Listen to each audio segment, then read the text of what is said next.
started auditioning professionally when I was 16, when I could drive, and started auditioning all throughout high school. I ended up booking my first professional show when I was 17, going into my senior year of high school. So I'm gonna tell y'all all my like early audition stories, give y'all some advice to go along with that, and of course, tell y'all how I ended up dropping out of high school, which allowed me to do the first professional show that I booked, which is just so random, crazy story. But there will be other audition stories as well of the first auditions I did before the one that I ended up actually booking. I'm gonna be giving y'all all the things that I wish I knew and things that I learned along the way. So let's get into it. If you're new here, hi, welcome to my channel. My name is Camille. I'm a professional actor. I live in New York City, and I have been in several professional shows and a national tour. And now I live in New York, and I'm auditioning for Broadway and Broadway national tours and all things like that. I did my first professional show when I was 17 and 18, and it was like one of the most fun times of my life.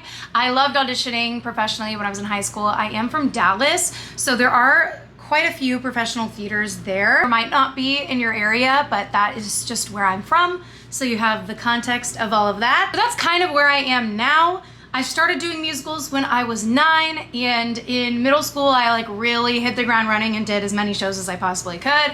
I did so many shows like at school and outside of school, and in high school kind of same thing, and I started dancing more in high school and started going to professional auditions my sophomore year. So the first professional audition I ever went to was for Hairspray, and it was at a regional theater in Dallas, and they were having teen auditions specifically because Hairspray has a lot of teens in it, so I think they were hiring a teen ensemble. I was excited about this. My mom drove me there because I live about an hour outside of Dallas, and I think, I just turned 16, so she went with me. I borrowed my friend's leotard because I didn't own any leotards. So I borrowed my friend's and I went to this audition. I showed up and learned when I got there that the teen audition was yesterday. Wow, it was the day before. So I showed up at the adult dance call by mistake. But instead of leaving, I went up to the monitor and I told them that I was 16, and they said, okay, you can still audition, just write that you're a minor at the top of your resume. So I did that and handed them my resume and went in this room to learn the combo. It was so crowded. There were so many people in there. There were probably 100 people there. It was packed. It was a big room though. It wasn't like New York City. We were in like a really big room, but it was still crowded. Yeah, I remember obviously not being able to do the combo full out, which is stressful if you've never done it before. Of the first time you do a combo full out is like when you're going. Because I remember like maybe accidentally like hitting somebody, which happens all the time anyways. It's not a big deal. I accidentally hit people in like every single dance call I've ever in. It just is how it goes. That's kind of all I remember about learning it. I do have a video of the combo. I have it posted, I think on YouTube Shorts, but definitely on my TikTok. It was to You Can't Stop the Beat, of course. And we went in groups and I did the combo, I'm pretty sure twice. I think we switched lines, did it again. Then they made a cut and they called out people that they wanted to stay to sing, and they asked me to stay to sing, which was very exciting. And I chose Show Off from the Drowsy Chaperone. So I remember singing that, and I'm pretty sure I have a picture of it because my mom, they put her in like a room somewhere else, but it was like a glass wall. I think because it went out to a balcony, which is so weird, but there was a glass wall in the room she was in, and then there was the balcony, and then the audition room also had a glass wall, so she could see through into the audition room. So she took a picture of me while I was going, which is really funny. She told me that she saw casting put people's headshots and resumes on the floor or on the table, and she said that they put mine on the table, which makes sense because I got a call back. So I remember doing my song, feeling pretty good about it, went home, and then I got an email later that invited me to callbacks, and they were inviting me to the teen callback. I did eventually make it to the right callback, even though I was at the wrong initial audition, because I was auditioning with like all adults. So then at the callback, it was all other high schoolers, which felt a little better. So they sent us material to do in advance. I think they just sent us You Can't Stop the Beat, and they told us to pick a harmony and learn a harmony. I don't know what was going through my mind, but I didn't really have access to a piano. I didn't know how to play the piano. I didn't know how to plunk out a part on the piano. First piece of advice, learn how to play the piano enough to where you can plunk out a vocal line. You don't need to be a master pianist. I for sure am not, but I can play notes on the vocal line very quickly, and I think that that is a very valuable skill. So learn where middle C is on the piano, figure out the notes and how to read the vocal line. I knew how to read a vocal line, but I just didn't know how to translate that to a piano, and I didn't have access to one, and I didn't know who to ask. So I think I was like, okay, I'll do the alto part, because I think that at that time I was mostly put on alto lines. So I was like, okay, I'll do the alto line, but I didn't learn it in advance, which is kind of crazy. I wouldn't recommend that, but I just didn't know how to learn it. So they sent us that, and they said they were teaching us another dance. So I went and bought a leotard before the callback. I bought new leotards. We did a second dance call, and it was to run and tell that. I did it in my group. I was one of the earlier groups, and then I was standing to the side, and I just kind of checked out a little bit. I was just watching other people. I wasn't thinking about the steps anymore. You know, like before you go in a dance call, you're like thinking through the steps, and you're like, do I remember the steps? Do I remember the steps? After I went, I was no longer thinking of the steps, obviously, because I already went. Well, then they asked several people to come out and do it again. And guess who they asked to do it again? Me. And at that point, I had kind of forgot the combo. So that is the first time that I learned to never let the choreography slip out of your head, even after you've gone, because that's happened to me multiple times. I was cast into chorus line a few years ago to regional theater, and in the dance call, I went, switched lines, did it again, and then they had another group go at the very end of just people that they called out, they wanted to see again, and they wanted to film them. And I was one of them, and because I learned at that very first audition I ever went to when I was 16, I learned that the hard way. I never let the choreography like slip. I never check out after I go. I always make sure I keep the steps in my head. Even though it's like 5 minutes, you learn the combos so quickly that that's all you need to kind of let the memory slip. That's my biggest piece of advice when it comes to dance calls is don't forget the combo, because you never know if you're gonna get asked to do it again at the end. Then they had us do the harmonies. So they had us lined up by whatever part we picked, and you had to do the harmony, which is crazy. I've never had this happen in an audition ever since, but this is what they had us do. So they had us line up, and then they'd have the people in the front. So like a bass, baritone, tenor, alto, soprano 2, soprano 1. They just had us do the harmonies together, so you were on your harmony part alone. So I don't really remember how I did. I think I did okay, but I don't think I did like amazing, but I definitely didn't do bad. I left, and that was that, and I didn't get cast. But that was my first ever professional audition. I did get a callback, huge win. After that, I think I went to 2 more professional auditions, and I did dance calls. Like one was to Mamma Mia and one was the producers, and didn't get callbacks from those at all, or asked to stay to sing from those, but I definitely was the youngest in those rooms. They didn't have teen calls for those, but I still was able to show up, so I did. And there is a theater in Dallas, Fort Worth area that does teen shows, and so they're not professional shows, but they are run at the professional theater. So I went to a few of those auditions as well, and got callbacks for those. But that technically isn't really a professional show, but I do still feel like I got good audition experience from those. And those were all singing calls first, and I got called back to dance at one of them. 1 or 2 of them got called back for roles. So anyways, that's like kind of the experience that I got for the first ever professional show I booked. Let's get into that story specifically. So we'll build up into the background before I get into the actual audition story. I could just tell you the audition story, but I kind of think the background of how I dropped out of high school is just funny. Now, clearly, obviously, I did kind of graduate from high school because I was homeschooled through like nothing, basically. So like I didn't really graduate, but like I did like graduate high school because I went to college, obviously, and I graduated college. I'm not like a high school dropout, but I did withdraw. I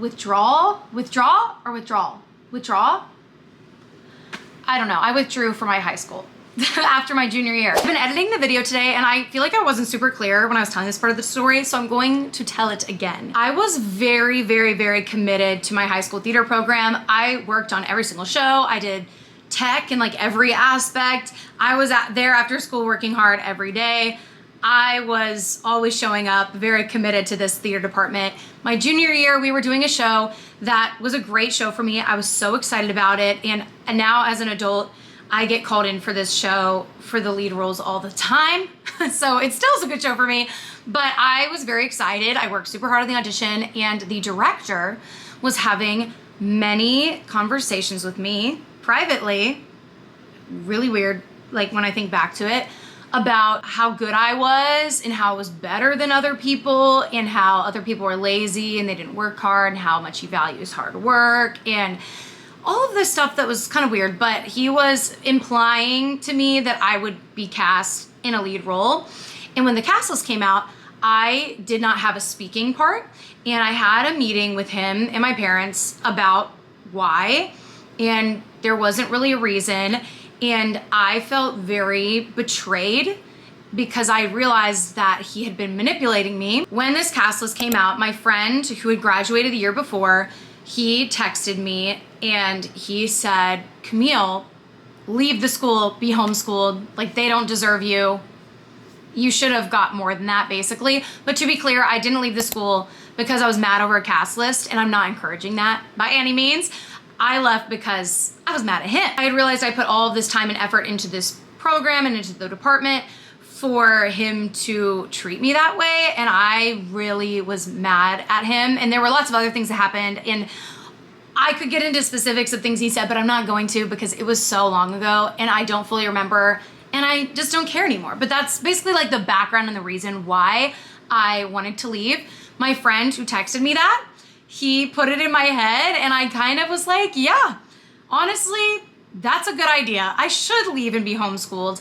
And I tried to work it out with the school. I didn't want to leave my senior year. I've been public schooled my entire life up to that point. I didn't want to leave to be homeschooled. I asked the school if I could not take electives, if I could only go to like 4 or 5 class periods a day, so that way I could do professional theater alongside with doing it, because I already had a lot of credits required for graduation. But they said, no, you have to be on campus for a certain amount of time, which is valid. But I did try to work it out with this public school, but it didn't work. So I did decide to withdraw from the school and be homeschooled. Basically, my train of thought with it was I would rather be putting my energy into professional opportunities, and I didn't know if they would pan out. I obviously didn't know I was going to be cast in a professional show that I wouldn't have been able to do being in public school. But it did work out, thankfully. So I'm very grateful for how it all worked out. But that's basically the reason. And I did the 25th annual Putnam County Spelling Bee the second semester of my junior year at my high school. It was a different director who I really liked her, and I had a great time there. So it's not like I had a terrible time overall with my theater department, or that one cast list was like the end all be all of everything. It definitely wasn't, but it just kind of was the catalyst. And my friend texting me that made me think, I should be homeschooled and go into other opportunities. And it did work out very, very well for college auditions. In public school, I think I would have gotten 2 excused absences for college visits, and I needed a lot more than that to travel for college auditions because it's really crazy for musical theater. I'll talk about the schedule of the professional show I ended up doing and how I wouldn't have been able to attend public school and do that. I already had the majority of my high school credits, so it was very easy. I didn't join any kind of like homeschool program because it was my senior year, so all I did was do dual credit classes, and I had very few credits that I needed to take.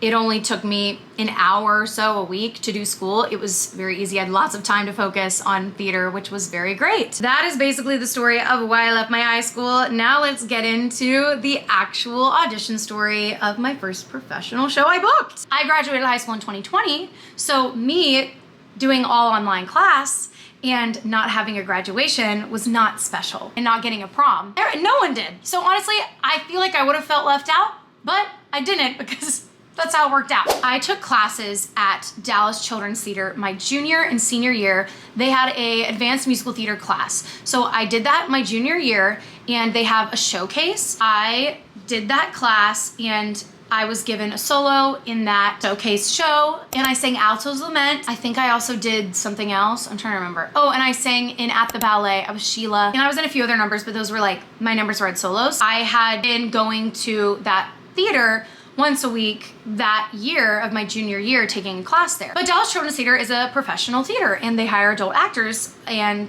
do shows for children. They were doing Beauty and the Beast, and in June, the summer after my junior year, before senior year, they were having auditions for Beauty and the Beast, and they had youth auditions because for a couple of their shows, they would do a youth cast. So for something like Beauty and the Beast, where they need Chip to be a child and things like that, they'd hire kids to do that. So they had youth auditions and adult auditions, and I was 17.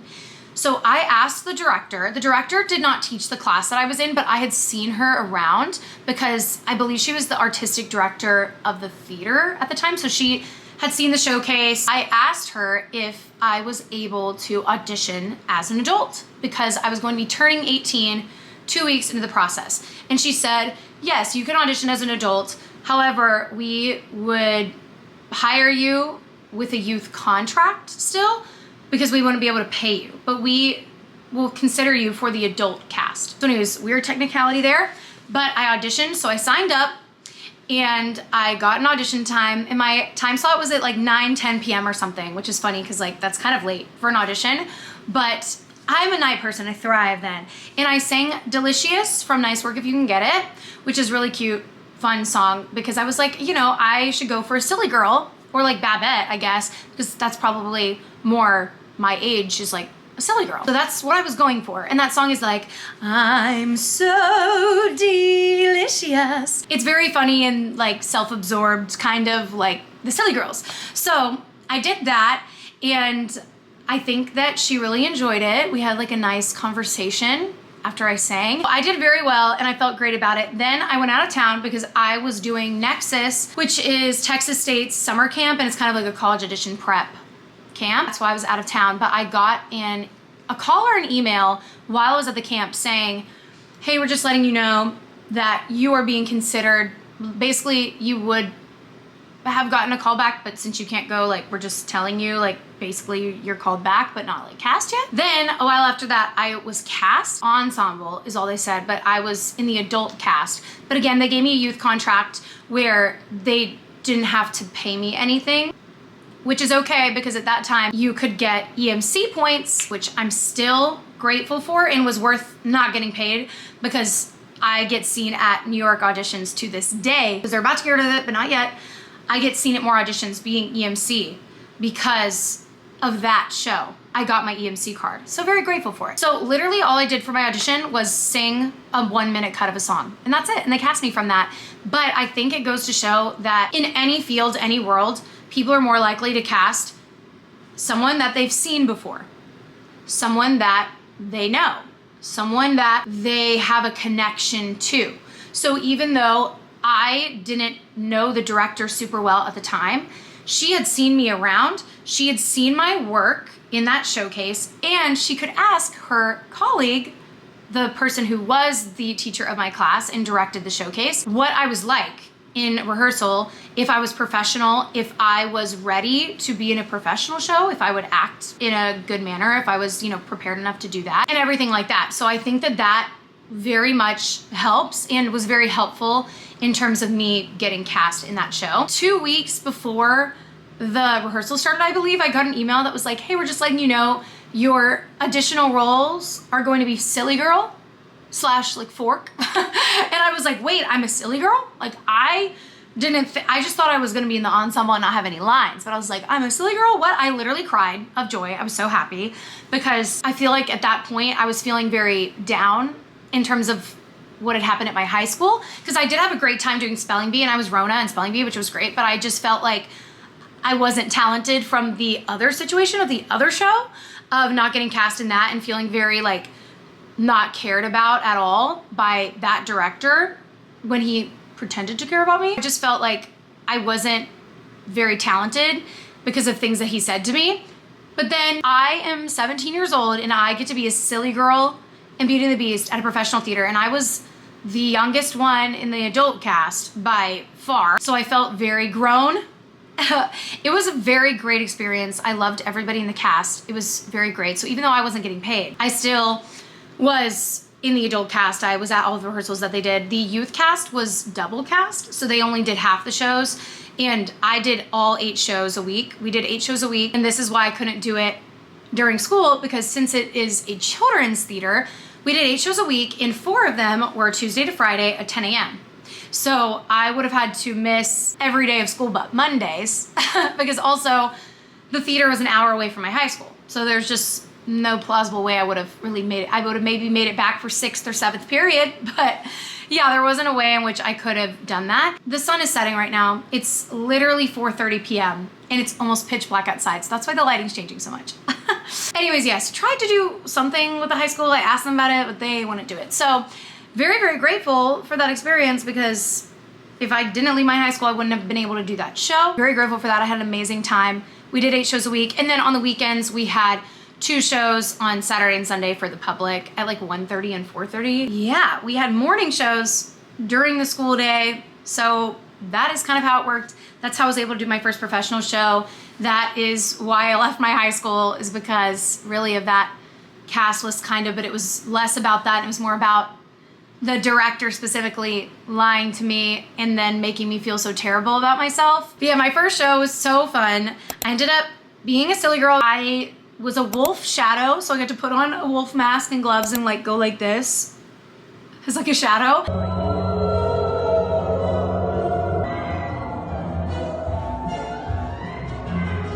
And also they recorded our voices to do the howls. So like we went into a recording like booth and we were going like, ow, into the professional microphone. It made me laugh so hard. And then they played that sound effect during the shows. And I ended up not being a fork. They changed it to where I was a pepper shaker so that way I could dance. And they had me literally doing fuetes, which is crazy because I can barely do them, and I could barely do them because I've never been trained to do them, but I did them somehow. That was so fun. I had a blast doing that show and I got my EMC card from it. So very grateful. But yeah, that's my random story and some of my advice and some more advice. If people know you or they're familiar with you or they have a connection to you, they're more likely to cast you because casting a 17-year-old is a risk, but it's not a risk if you know me, my character, my work ethic, and that I'm professional because you know someone that has worked with me. More likely to cast me. I'm less of a risk then. So if you have a professional theater in your area that teaches classes to teens or has teen casts of anything, I would highly recommend doing that because it is a great way to get professional experience, get connections at these professional theaters and potentially get cast in them and get some good theaters on your resume. Again, this wouldn't be applicable to everywhere, but a lot of regional theaters do classes and things like that and have teen or youth casts. So I highly recommend that. Those are some of my professional audition stories. I hope that you enjoyed my crazy high school stories and let me know what else you want to hear. Comment them down below. I believe in y'all and I hope you have an amazing week. I will see y'all in the next video. Bye.